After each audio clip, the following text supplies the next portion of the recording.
this my class is basically a foundation class where we will teach from 11th class book, and all the examples and numericals will be of 11th class, but the speed is so slow that even kids of 8th and 9th and 10th can understand. So basic assumption is that we will be able to crack IIT and NEET, which is really a tough exam. No need to say that. So to crack that kind of exam, you need to compete with the best students from rich and influential society, with which they have absolutely high coaching facilities compared to you guys. So to compete with them, we need to start early. That is the only option. We need to give more time, more energy, more efforts. Only then we can compete with them with the resources. ठीक है ना? पता नहीं कैसा लगता है आपको, लेकिन हमें सच मानना चाहिए. जब मैं सच मान लेता हूँ कि हाँ रिसोर्सेज कम है, तो मैं अच्छा कम्पीट करता हूँ. मतलब बजाय खुद को खुशफहमी देने के, मैं सच्चाई से बात करने का प्रयास करता हूँ, ये मानते हुए कि शायद इससे बात बन जाए. ठीक है, तो मैं सबको बोलता हूँ जो 8th and 10th के स्टूडेंट्स हैं, वो ये बिल्कुल नहीं सोचें कि वो लोग जल्दी कर रहे हैं. जल्दी बिल्कुल नहीं कर रहे हैं, क्योंकि आप कोटा में जाकर देखें, फिटजी में जाकर देखें, 8th, 9th, 10th से ही हम लोग प्रयास करते हैं. आपको 8th, 9th, 10th से ही प्रयास करना होगा ताकि आप IIT में अच्छा स्कोर कर सकें. लेकिन जो बच्चे भी 11th, 12th में आ गए हैं, उनको भी मैं बोलूंगा आप लोग हार्डवर्क करें, टाइम को वेस्ट ना करें और मैक्सिमम क्लास लेकर के कम्पीट करें. ठीक है. सो जितने भी मेरे स्टूडेंट्स हैं, ऑनलाइन वाले भी और यूट्यूब वाले भी, तो आज हम आप लोगों को बताएंगे फोटो इलेक्ट्रिक इफेक्ट का पार्ट 2. तो आपको पढ़ा रहे हैं एटॉमिक स्ट्रक्चर, क्वांटम केमिस्ट्री, जहां पर हम पढ़ा रहे हैं आपको कि वेव कहाँ कहाँ पर पार्टिकल की तरह बिहेव करती है, और हम ये कैसे साबित करेंगे कि वेव सिर्फ वेव कैरेक्टर ही नहीं दिखाती, अपितु पार्टिकल कैरेक्टर भी दिखाती है. We want to prove it that the wave not only shows wave character, it shows in some places particle character also. So this photoelectric effect is a second case of the particle nature of the wave. Wave have two nature. One is particle nature, one is wave nature. So in our syllabus of 11th, we have particle nature of the wave. So in this particle nature of the wave, we have 4 different parameters, in which 3 are specially mentioned. One is black body radiation, which we have already covered.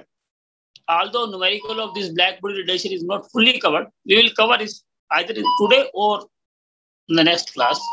Second is photoelectric effect, which we are studying theory part, second part. And then we have a line spectra. So we have 3 phenomena of the particle nature of the wave. जो wave का particle nature है, उसके 3 phenomena हमारे syllabus में हैं. एक है black body radiation, जिसके वीडियोस लेक्चर मैंने यूट्यूब पे डाल दिए हैं, आप लोग डिस्क्रिप्शन पे देख सकते हैं जिन्होंने क्लास अटेंड नहीं की वो लोग. दूसरा है फोटो इलेक्ट्रिक इफेक्ट, जिसका पहला केस हम डिस्कस कर चुके हैं. और तीसरा आएगा लाइन स्पेक्ट्रा. लाइन स्पेक्ट्रा को डिस्कस करेंगे हम अगली कुछ क्लासों में. So we have this. हमने आपको ये डायग्राम समझा दिया है, ठीक है. हमने बताया था यहाँ पर वैक्यूम पे आपका खास ध्यान दिलवाया था कि वैक्यूम आपको पता होना चाहिए कि वैक्यूम होना ही होना है, वैक्यूम के बिना काम नहीं चलेगा, है ना. तो वैक्यूम आपको हमने बताया था, दैट इज इम्पोर्टेंट. ठीक है. तो ये बताया था आपको फोटो इलेक्ट्रिक इफेक्ट में है, ये इलेक्ट्रॉन यहाँ स्ट्राइक करेगा, यहाँ से इलेक्ट्रॉन निकलेगा,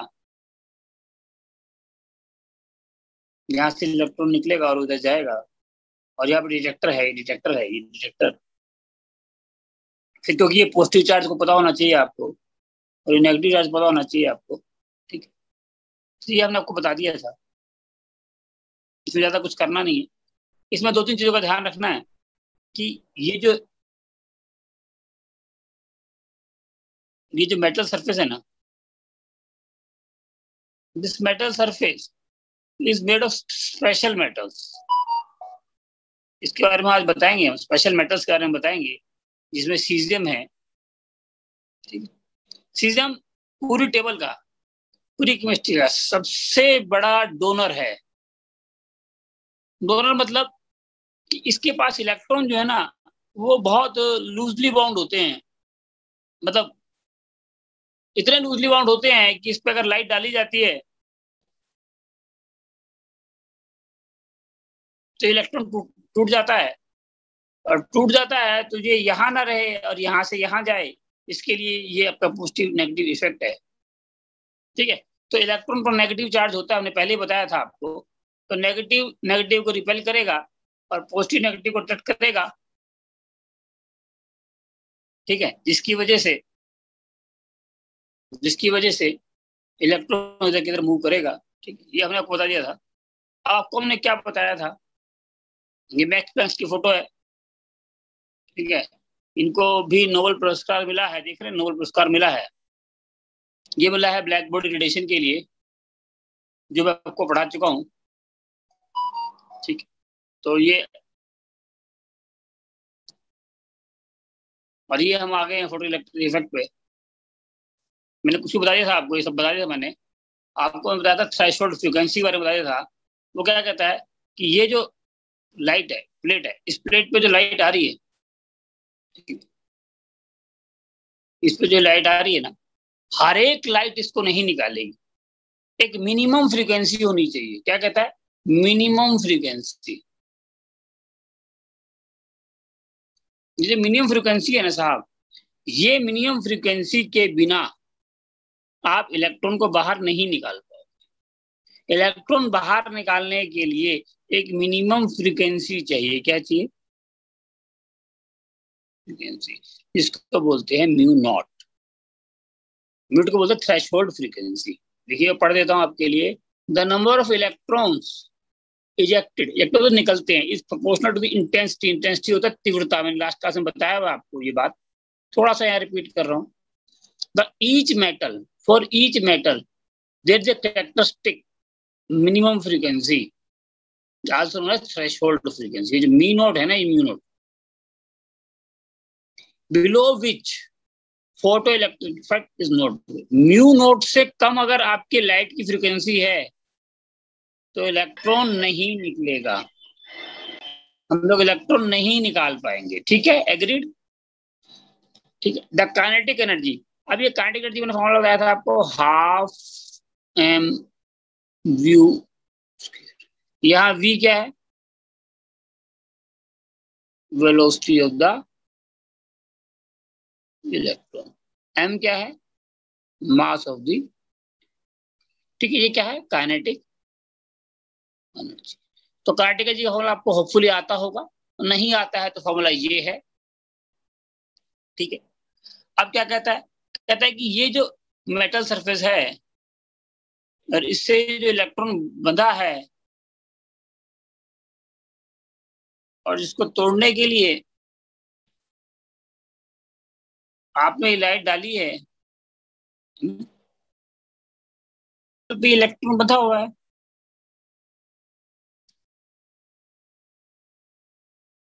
और ये लाइट आ रही है, मान लो म्यू फ्रीक्वेंसी की है, तो म्यू नोट तो खर्च हो जाएगी इसी को लगाने में। इस बॉन्ड को तोड़ने में साहब, इस बॉन्ड को तोड़ने में आपकी कितनी खर्च जाएगी, म्यू नोट खर्च जाएगी। तो कहता है कि mu minus mu naught is equal to half M V square.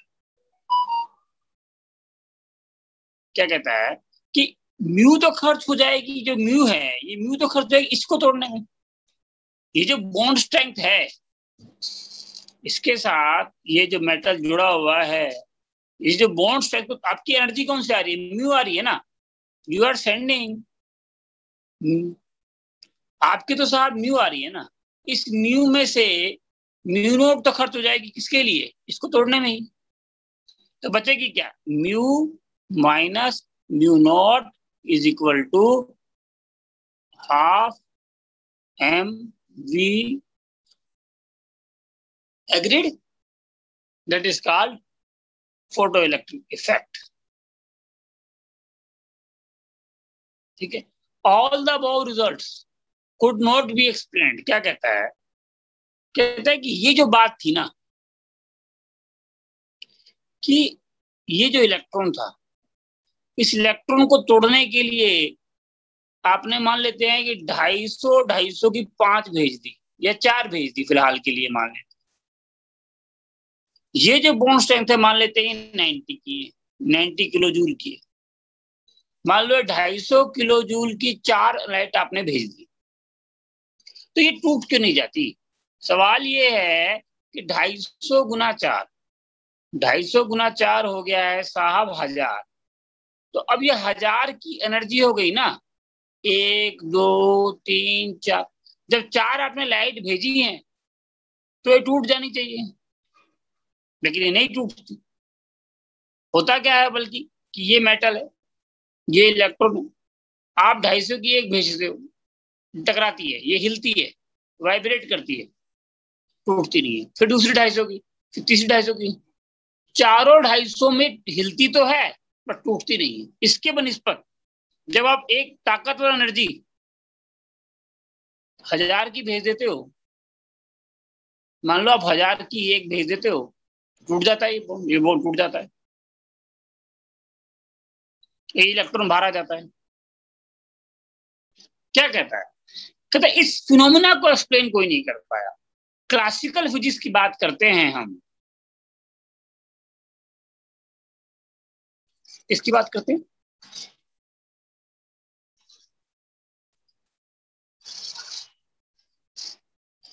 Classical physics, classical physics ये कहती है कि ऐसा होना चाहिए था कि ये जो इलेक्ट्रॉन इस मेटल से बंधा था, ये चारों से मिलकर टूट जाना चाहिए था, क्योंकि क्लासिकल फिजिक्स तो बात करती है कंटिन्यूटी की। क्लासिकल फिजिक्स तो क्या कहती है, पहले एक आई, फिर दूसरी आई, फिर तीसरी आई, फिर चौथी आई, 1 2 3 4। As per classical physics this bond should be broken. लेकिन ये बॉन्ड ब्रोकन नहीं हुआ ना, तो क्लासिकल फिजिक्स गलत हो गई ना यहाँ पे। तो क्लासिकल फिजिक्स बात करती है कंटिन्यूटी की। अगर कंटिन्यूटी की बात करती है, अगर बात कंटिन्यूटी की करती है, क्लासिकल फिजिक्स की बात करते हैं, तो ये बॉन्ड 250 के 4 एनर्जी टूट जाने चाहिए, तो नहीं टूट रहा है, मतलब यानी कि क्लासिकल फिजिक्स गलत हो गई। अब क्लासिकल फिजिक्स गलत हो गई तो कुछ और बताना पड़ेगा, वो है क्वांटम फिजिक्स। क्या कहता है? All these results could not be explained on the basis of law of classical physics. According to later मतलब जो क्लासिकल फिजिक्स है, the energy of the content of the beam light depend on the brightness of the light. In other words, the number of electrons ejected and kinetic energy associated with them should depend on the brightness of light. Brightness का क्या होता है?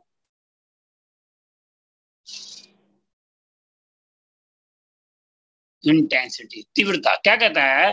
कहता है कि आप यहाँ पर हो, ये इलेक्ट्रॉन बंधा है, अगर आप एक लाइट भेज रहे हो तो उसकी जगह 50 भेज दो, पतली पतली पतली पतली पतली पतली पतली पतली पतली पतली पतली पतली पतली पतली।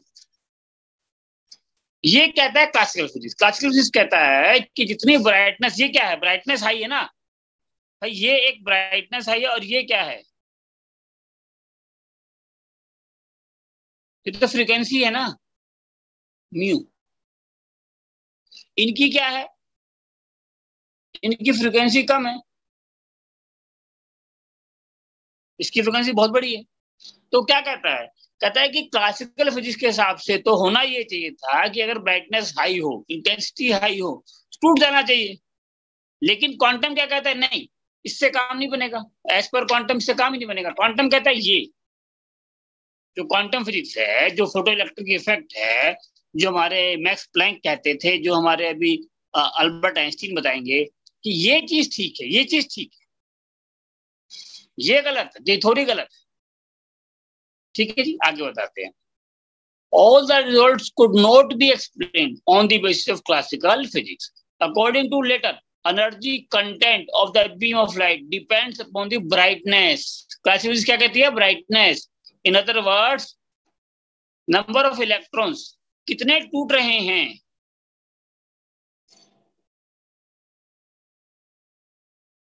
ये कितने टूट रहे हैं, और टूट करके किस स्पीड से भागते हैं, किस स्पीड से भागते हैं।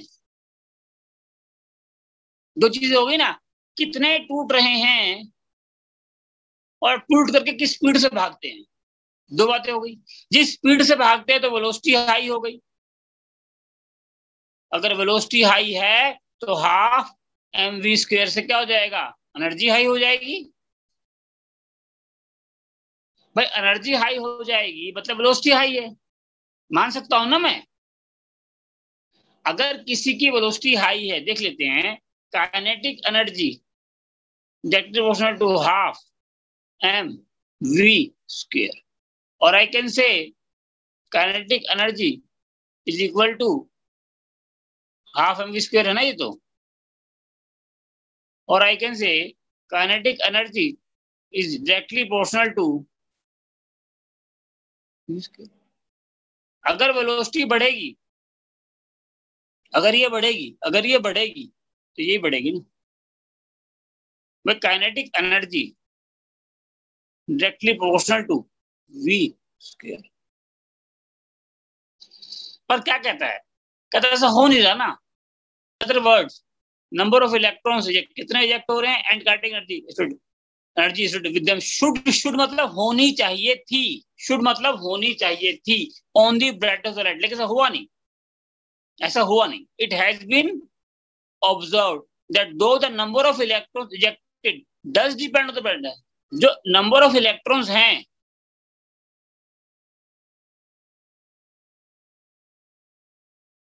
वो डिपेंड करता है कितनी लाइट डाल रहे हो भाई,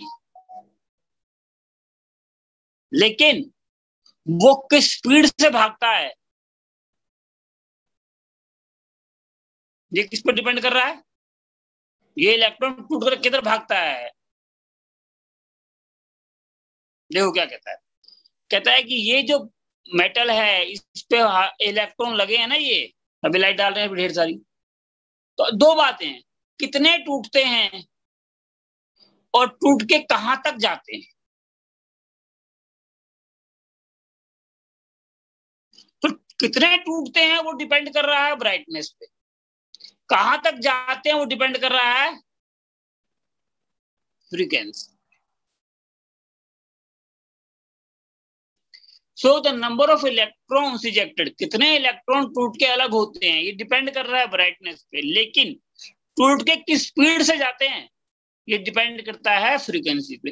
ये सेकंड बात है कि why the kinetic energy of the ejected electron depends only and only, मैंने यूज किया वर्ड only and only, सिर्फ और सिर्फ।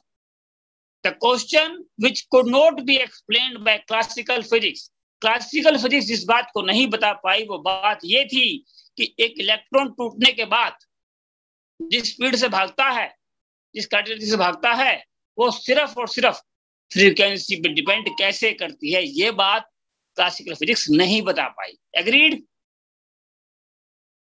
Yes sir. क्या कहता है,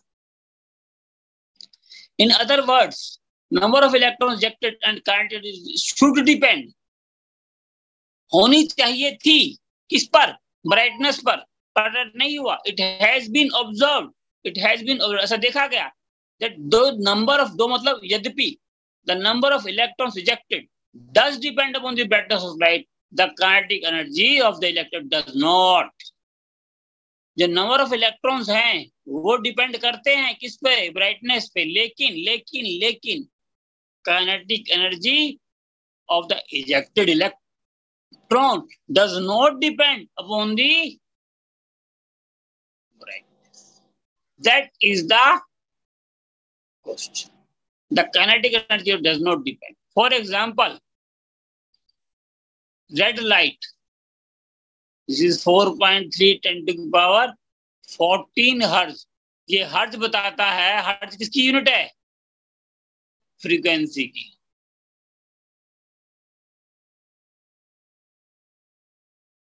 आपको हर्ज द्वारा बता देता हूं, एक हर्ज होता है साइकिल पर सेकेंड। अभी दोबारा समझाऊंगा हर्ज क्या होता है। कहता है कि ये आपकी एक फ्रीक्वेंसी है। मान लो यहां से आप एक आदमी खड़ा कर दिया,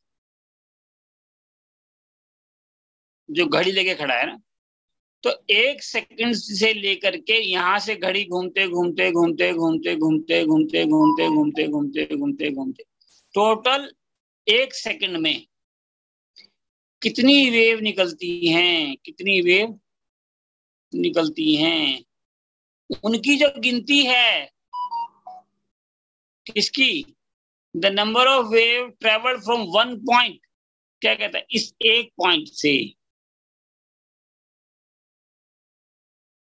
किसी एक पॉइंट से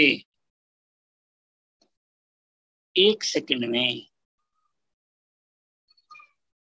किसी एक पॉइंट से 1 सेकंड में वेव की कितनी साइकिल निकल जाती हैं।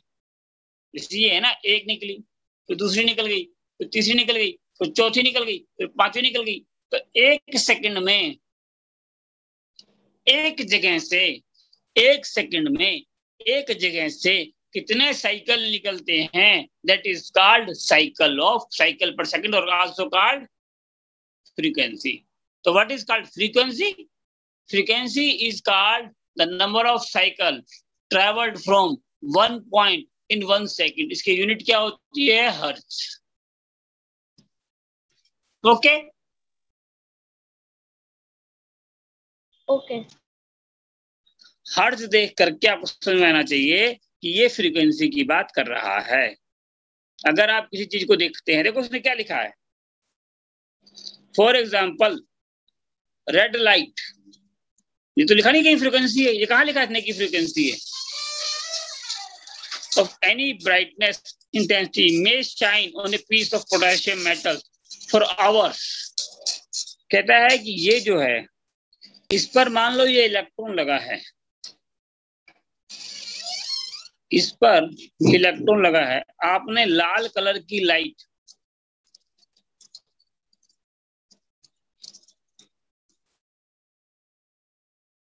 किसी भी फ्रीक्वेंसी की घंटों फेंक दी, घंटों। कहता है ये जो मेटल है, इस पर जो इलेक्ट्रॉन लगा है, इस पर लाल कलर की light on a piece of electron, हजारों लाइट भेजी और घंटों फेंकी, घंटों, इलेक्ट्रॉन नहीं निकला। इलेक्ट्रॉन, ये बॉन्ड नहीं टूटा। एग्रीड? अग्रीड। ये कहता है कि नो फोटो इलेक्ट्रिक इफेक्ट,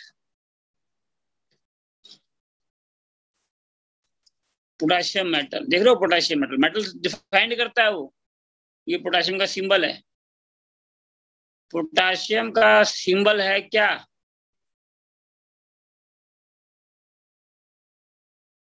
कि नहीं पता होगा इसलिए आप याद करें।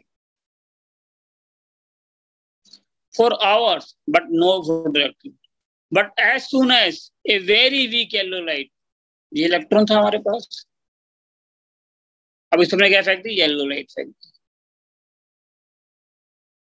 हमने आपको बताया था, विबग्योर का नियम पिछली क्लास में बता चुके हैं, VIBGYOR, याद है कि नहीं? येलो वाले की फ्रीक्वेंसी ज्यादा होगी रेड वाले से, और येलो से ज्यादा होगी ग्रीन की, ग्रीन से ज्यादा ब्लू की, ब्लू से ज्यादा इंडिगो की, इंडिगो से, तो वायलेट की फ्रीक्वेंसी ज्यादा है रेड से, येलो की फ्रीक्वेंसी ज्यादा है रेड से। तो अब आपने क्या करा, it has been observed that as soon as, जैसे ही a very weak yellow light this much hertz की frequency shines the potassium light, the photoelectric effect is observed. कहता है इससे कोई मतलब नहीं है कि वेरी वीक है या ब्राइट है। ब्राइटनेस को दोबारा समझेंगे, ब्राइटनेस का कोई लेना देना नहीं है साहब, ना लैम्डा से, ना फ्रीक्वेंसी से, ना टाइम पीरियड से, ना वी बार से। ब्राइटनेस का लेना देना इतना है कि इस एरिया पे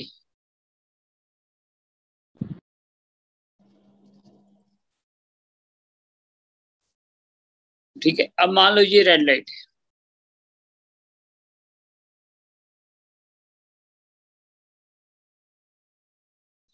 तो रेड लाइट की फ्रीक्वेंसी कम है और यहाँ पर येलो लाइट है।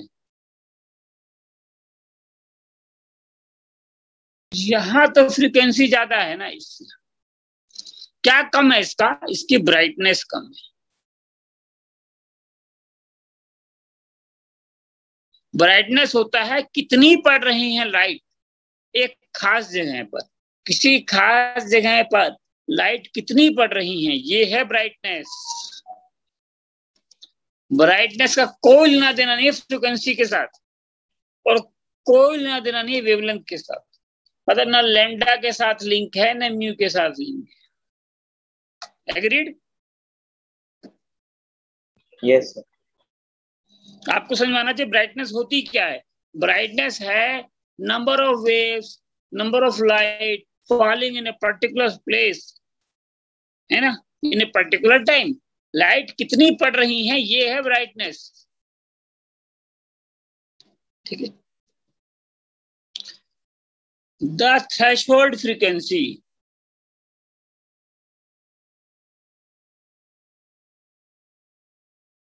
The threshold frequency mu naught, mu naught वो फ्रीक्वेंसी है जिससे कम पर लाइट नहीं निकलेगी, that is called threshold frequency, mu naught.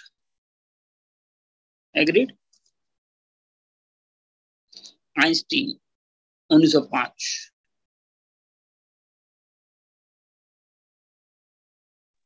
Agreed. ठीक है ना। तो 1905 में आइंस्टीन ने बताया आपको कि आइंस्टीन ने एक्सप्लेन किया है इसको। क्या कहता है Einstein? Albert Einstein a German physicist was born American physicist, a German born American physicist, Germany में पैदा हुए पर अमेरिका में काम किया। is regarded by many as one of the two great physicists in the world, known as, पहला Newton, दूसरा Albert.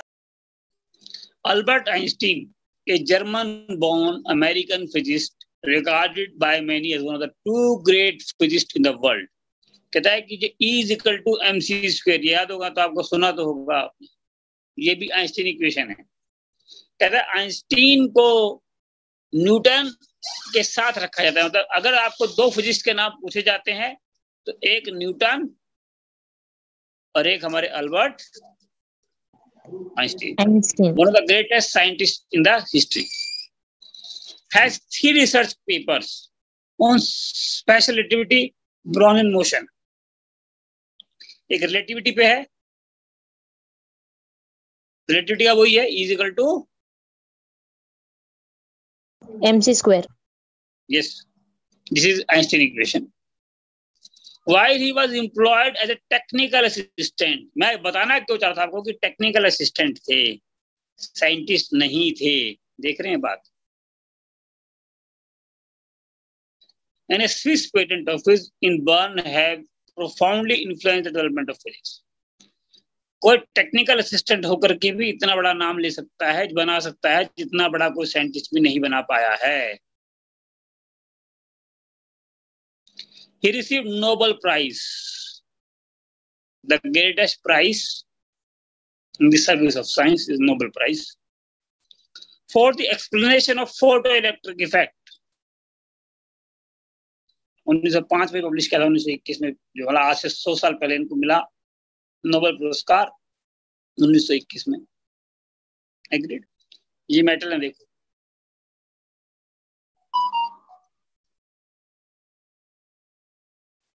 सबसे कम लिथियम, सोडियम, सीजियम, ये वर्क पोटेंशियल है, मतलब कि इतने भाव में, कहता है ये इलेक्ट्रॉन अगर लिथियम का होगा, इतने इलेक्ट्रॉन वोल्ट की एनर्जी डालेंगे टूट जाएगा। सोडियम का तो इतनी, पोटेशियम का तो इतना, सीशियम का तो इतना, कैल्शियम का तो इतना। किस किस भाव की रेट लगाएंगे कि ये बॉन्ड टूट जाएगा, इसके बारे में बात करता है। इस बॉन्ड को अगर तोड़ना हो इतनी एनर्जी लगेगी, लिथियम कितनी, सोडियम कितनी, पोटेशियम कितनी, ठीक है। ये लाइट जो आपने डाली, जो कम से कम डालनी चाहिए थी,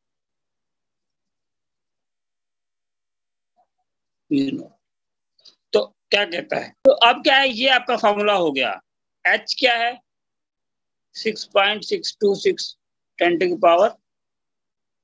10⁻⁻34 जूल सेकेंड। ये वैल्यू आपको याद रखनी है। मास ऑफ इलेक्ट्रॉन 9.1 10⁻⁻30 केजी। तो आपको ये आनी चाहिए ना मास, आपको एच पे आना चाहिए। म्यू देगा, म्यू नोट देगा, तो आपको क्या देगा, mu will be given to you, mu naught will be given to you. Mass of electron आपको ऑलरेडी पता है, ठीक है, ये आपको देगा नहीं, एच आपको देगा नहीं, आपसे पूछेगा वी, ठीक है। तो थोड़ा ध्यान रखना, ये म्यू का सिंबल थोड़ा सा ऐसे होता है और वी का सिंबल ऐसे होता है, ठीक है। तो you need to see this, ठीक। Where me is the mass of the electron, mu is the v is the velocity, v is the velocity associated, होता है जुड़ी हुई, क्या होता है,